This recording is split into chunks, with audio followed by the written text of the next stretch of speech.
It's the outcome of what defunding police looks like.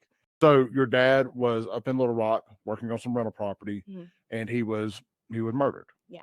by somebody. So he did notice that the day prior, and he noticed that he kept like kind of riding his bike around, kind of stalking my dad. Um, so he had noticed him and had said something about that. 2020, 21, 22 homicides in areas like Little Rock, Memphis, Jackson, Yeah. Atlanta, these certain type demographic cities was Mhm. just absolutely through the roof.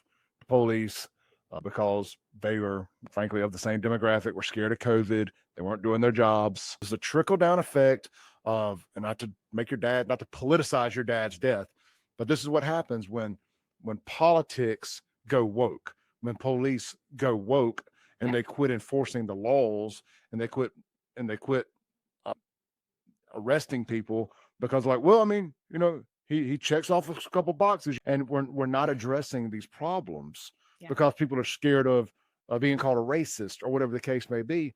And this is a direct effect, and it's what's happened here in Jackson.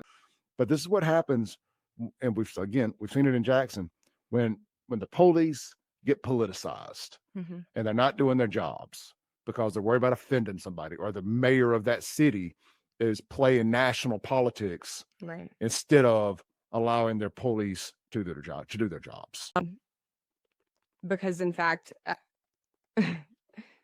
my understanding too is that maybe funds had been reallocated in the police department around that time, and so the police had essentially kind of pulled out of that part of Little Rock. It was defunding the police without defunding the police. It was moving funds over to violence intervention programs, credible messenger programs, something else a term they like to use. I think there's a place for those, but never as a replacement for real policing. But what they did is they reallocated funds to these DEI programs and all this type stuff because policing is racism in a post 2020 in their minds.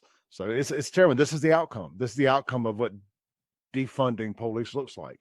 You're taking police from the neighborhoods that need the most of it. That need